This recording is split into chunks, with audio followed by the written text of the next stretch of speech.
Hi, YouTube. Welcome again to Roxonniaspeaks. For those who are joining me for the first time, welcome. And for my viewers or my continuous listeners, big up yourself. All right, guys, guess what? Today, we're not going to be long. We're going to be talking about a very, very interesting topic. But before we go into it, don't forget to like, share it with a friend, and of course, subscribe. Guys, I realize that you're watching, but you're not subscribing. And don't forget to leave a comment down below. Now, today we're going to be talking about a very interesting topic, especially to Jamaicans. So, you know, the economy kind of tough out here, and people are looking job all about. Now, before you jump ahead and do anything, you need to make sure that you're spending your money wisely and that whatever you're spending and you're going to get back in return. Now, today, joining me is my bro. And when I say bro, I mean, yeah, bro, same mother, same father. My baby brother, Jason. Now, I'll tell you a little bit about Jason before we jump into the do's and don'ts of getting into an international programmer. You know, everybody wants to travel, go foreign, go work. We're going to be talking about that. So Jason, as I know, my little brother has been a chef since forever. He started traveling in 2014 on overseas program by ship, and then from the ship he went into the hotels to work overseas. And so Jason will be sharing with us today what are some of the do's and don'ts. All right, guys, and again, if you have any questions, remember to put them in the comment down below. So Jason, tell us, what are some of the things that we need to do, and what are some of the things that we need not to do when considering working for an overseas employment? Well, the first thing so far is always find a reputable agency, you know. If you don't know to find one, the Ministry of Labor, they have their checklist, you know, from 1 star up to like 5 stars. So you can also check with them. It's on the website. You can call them, you can email it to you. It's very simple, you know, because plenty of time people went go online, Google for agency because them so eager to go overseas, go work. And what happened is that they find an agency and it's not legit, and then start pay up money, and then by the time you look, you're paying more money again, and there's nothing coming in return. So it's like it's a scam thing, you know. And when you're desperate to travel to go overseas, trust me, you won't think properly, you know. Yeah. So that happened to a lot of people, you know, a lot of friends so far, you know, and people who I met who become friends. Okay. You know. Yeah. So and I mean, if you have a friend who traveled before in the past, I mean, they can always use their agency. Yeah, that's what because I never knew any in the first place. So what me do is a friend of mine gave me theirs, and you know, my link ministry, I'm find out if it's actually legit for real and thing, and then I realize that it's legit, you know, and then I apply, and then from there things move on, you know. Okay. So make sure say your link ministry. So what about research part of it? Mhm. I don't know nothing. I just here's a job I go on and then meet people work somewhere. What do I need to Okay. do? First thing first, make sure you're certified because no people want overseas job and then don't certify for the position. Or them want go overseas, more want cook overseas, no want hotel kitchen, and you're not certified, you know. So the best way to go through it is just get certified, you know. Our trust NTA is one of the, you know, number one because them always ask me on interviews, they always ask me, are you certified through our trust? I'm gonna say yes, you know. So that's one of the number one question they always ask. So our trust When they near want to Bigger do Road. records. Guys, my brother is certified Mhm. with heart, so he knows Uh-huh. his stuff. And Okay. he's not saying it, but let me tell you, as he's speaking on the point of certification, no, he would have garnered several different experiences, right? Jason, that is key too. Tell me a little bit Uh-huh. about the experiences that you would have gained and how important it is for someone looking to work overseas to get. Okay, well, normally when you're looking to work overseas, they always ask for the minimum of 2 years work experience, you know. So when you get certified, you know, you always try to get some local experience, you know, through hotels or 5 star, 3 star restaurants back home, you know. So that's one of the number one things you must always make sure that your experience is, you know, is up to What par, you know. What is your experience? Because I know you'd have been to several restaurants. What type of cuisines have you been exposed to in your? I mean, French, Italian, local and also like vegetarians. So it's a mixture of different cuisines. And that was done locally before you go overseas? Yeah, locally. Okay, great. So hard just doing big things. What else do we need to know? So Cause one thing, right? Some people like to look about all these stuff, but yet still them record it's bad, So make sure say your police record clean. If you clean, you maintain. It damage a lot of people opportunity to go overseas to work. Yeah, because my first time at embassy, a few of us and one guy had a bad police record and that was I think it was something like a marijuana charge. And because of that, he never get the chance to go overseas to work. He was turned down out of everybody. So just make sure say your police record clean and maintain it. okay, great. Yeah, so you also need, money to walk around with as well. I mean, you need a little change for the ups and down, because a lot of time people get through work program and they don't have dollar for move around. So that's one of the things that always happen to people. They don't have no money to make a move.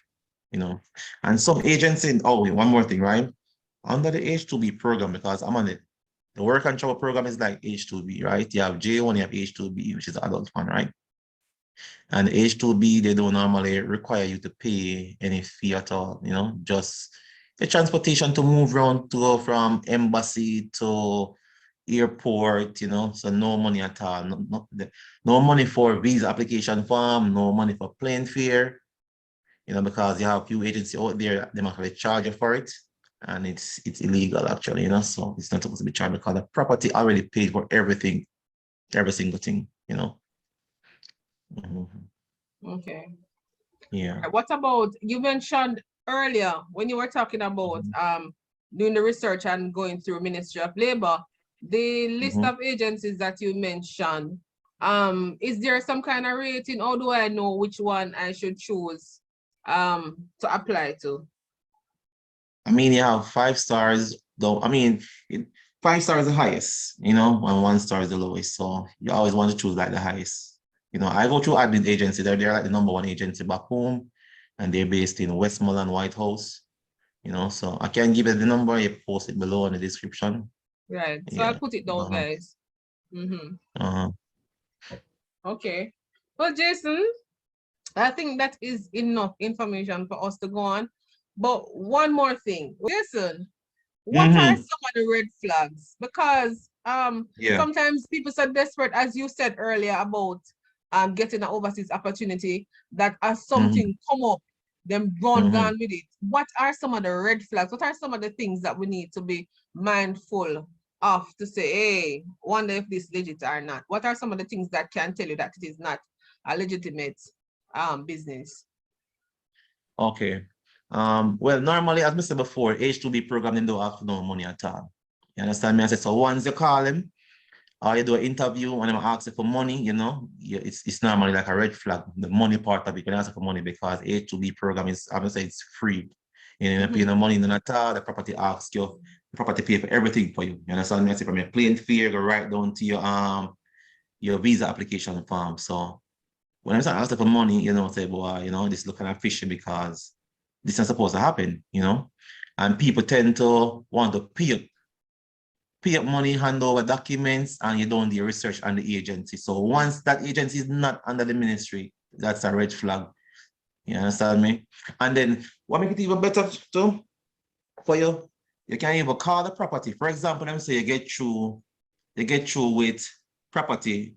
Just give it a property, give it a name like Bella. Right? And it's okay, you're going to work at Bella, you're going to be a bellman, you're going to be a chef, whatever.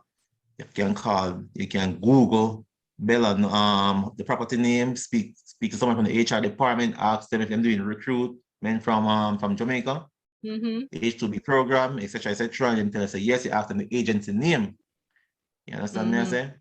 And once them say, okay, we are doing we're taking people from, for example, agency B from Jamaica, say, okay, then it's legit and thing. You understand me? I say, so from there, say, boy, everything good then because enough time people will use property that's doing H2B program and run a scam on it and say, okay, we take up people from X, Y, and Z, but nothing like that. So make sure so the property link with the agency. So hold on there, Jason. You said that them call a legitimate name and say them I work with that person and when them now work with them.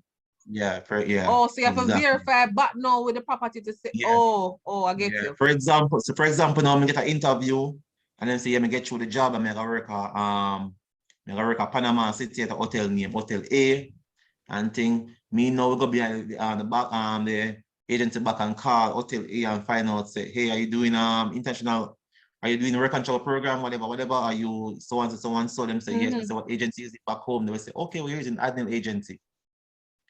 So you have to make sure say it connect. You know, Right one there reason and I then. use Adnil, and then when I check it out back home, I realize what kind of Adnil call me.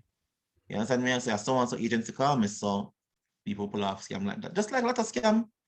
You understand me? I say, And be careful not to say the name to prompt them. So when you're asking the questions, because you don't want to say, are you working with admin? No, you want to ask the question so that they can say the name of the agency before you tell them, because they will say yes. Although when you do your checks, you'll realize that nothing goes up with you. well, okay, some of the red flags are a telephone interview, right? Normally they do a Skype interview or by the agency, right? So if you find, well, if you go under the ministry guideline, right, and you use their lists, you're secure. But if you go on the internet to do your research and so forth, you may get scammed. So you do a telephone interview and then them ask you for money after to pay down for this fee, that fee. They keep calling you back over and over, you know, it's a red flag. You understand what I'm saying? Because I mean, like, normally when they do an interview, they do a Skype interview, they want to see you actually. All right, Jason. So we're wrapping up. So for somebody who probably would have applied for the program and has gotten through, what would be your words to them? They are now going into a new country, perhaps, to work. What are some of the encouraging things that you can tell them? What should they do? I mean, for me, for me now, I always have a plan for everything, you know. So for me, you know, when I come here, I know say, okay, I have a goal back home, and this is what I need to do. And that's because the thing is, you know, you come here and get caught up with the lifestyle over here, you know, the American dream, as what them say, and you know, you come here, you buy a bag of clothes, you party, you up and down, and by the time your contract done, you don't really have the money left back here, you know. Because I see a lot of people before them come here and them party, enjoy themselves, buy up shoes and clothes and you know, just to post on Instagram for a lifestyle and then, you know, they might go back home with little nothing, you know. And then when I look 3-4 years and nothing behind that more than just clothes and shoes. You understand me? I say you always have a plan because people come here before and them, you know, them start business back home. Them have 3-4 trucks, them start Airbnb, you know, them expand on them home, them start up a few business. So I mean I always have a plan. That's all, you know. Right. You never know whether or not the contract will be renewed. Yeah, because I mean, under the US program is always like a 1-year contract, and every year come down and renew it. So whether or not you're on the team or not, you won't know until you're back home, you know. So and this last point, Jason, is not a part of is not a part of the encouragement, but just as you mentioned something as it relates to the break that you usually get. How long of a break are you back in Jamaica before your contract is renewed? Because even then, you still need to take care of expenses home. So you still need to have something while you're home to cover bills because you wouldn't be working at that time. exactly. Right? Well, as I said before, you know, once you come here to come work, you know, you save your money, you go back home, you will have more than enough, you know, because the thing is now, whatever you earn here in 1 year, sometimes you have to earn it in like 5-6 years. So it depends on how you save, you know. And normally it depends on the season because you have winter season, you have summer season. Winter season is always like 8 to 9 months. Summer season always like 5 months or 4 months. And it all depends on how fast you get through the visa to start the contract on time. You know, so for me, like most times we get like 3 months back home, 4 months, it all depends, you know. Yeah, some people you can extend, you know, you move from summer program over to winter program, you go back to your property for summer program and back and forth. When you can do it up to what, 3-4 years. Yeah, when you do it up to 3-4 years, I think you have to take a break like 8 months back in your home country. You know. Well, guys, there you have it. My brother the chef. He just, I mean, tell you pretty much what you're supposed to expect when traveling on an overseas program. So guys, if you like the information that you receive, don't forget to put a thumbs up, guys. Don't forget to put a comment down below and share the video. All right, guys, so that's all for today. Again, if you have any questions to ask Jason, you can put it in the comment section below. So thank you and bye for now, and see you again on Roxonnia Speaks.